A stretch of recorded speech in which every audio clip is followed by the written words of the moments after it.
Hello, and thank you for joining me on today's video blog. I'm Stephen Pilkington with the Path Home team, and we're going to discuss how are you showing up when you go on appointments.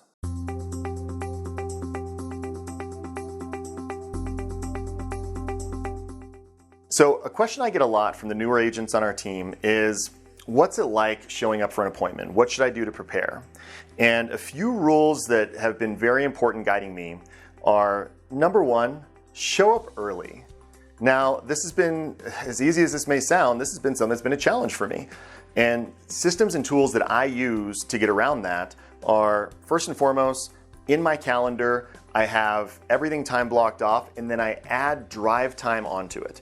So I'm on Apple mostly, and we use Google Calendar, and on Apple devices, you can add your drive time on there. So even if you're coming from another appointment, it's gonna calculate what your drive time is, and then you can go ahead and set yourself an alarm to go off anywhere from 5, 10, 15, 20 minutes in advance, so that you make sure that you're always gonna be on time. And it's so important to be on time. It's one of the first best impressions. So that's top of the line. Number two, what are you showing up with in regards to paperwork? Well, I mean, we're in a society now that's going way more digital, way less paperwork. That being said, there's still a lot of value to have materials in front of you.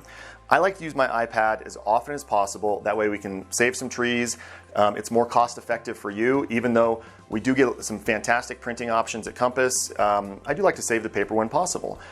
That being said, I know that if I'm going to show up and plan on my iPad being the presentation tool, I need to, one, make sure to download everything onto my iPad in advance.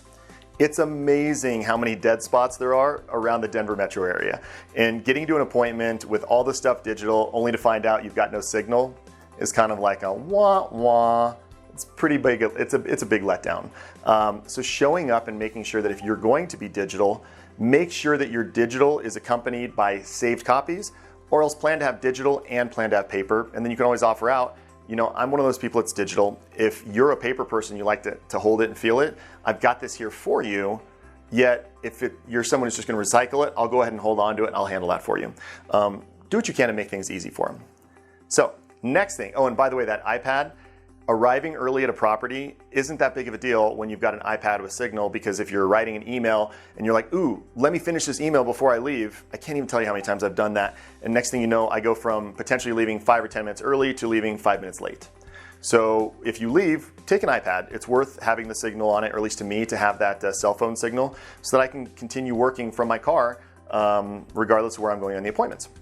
So next part, and this is a huge thing. What's the energy and what's the impression that you're showing up with? One of my mentors told me early on that you should always dress at least one level above the clientele that you're going to meet.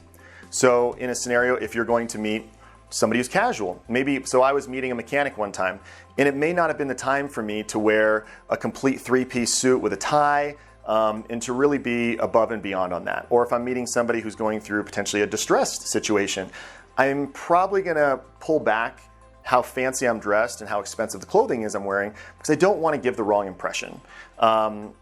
Conversely on that, if I'm showing up for a luxury listing and if it's somebody I don't know, I'm gonna tend to dress nicer, because the likelihood that somebody's gonna look down on you for dressing really nice is not nearly as much as the likelihood that they might look down on you for being too casual and not taking it seriously enough. Of course, if it's people you know, then dress to make them comfortable, so that you're professional, yet make them comfortable, and the energy you show up with. So we're in a very interesting time in the markets right now. There's a lot of changes going on, and you can read the exact same data, give it to 20 people, and get 20 different opinions on, are we going up, are we staying flat, are we going down? Make sure to come with positive energy.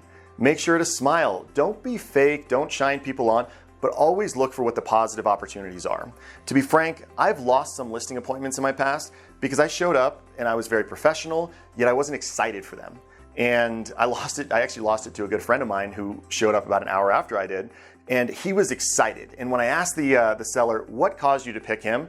She goes, well, you said, let's finish up the work on our house before we get it listed. And he said, your house is so fantastic, even though it's not quite done yet, I'm super excited we can get it sold, and I know we can make this happen, so let's just get moving forward. His enthusiasm paid off. She caught that enthusiasm, he got the listing. I walked out empty-handed. So are you bringing positive energy, or are you bringing downer energy?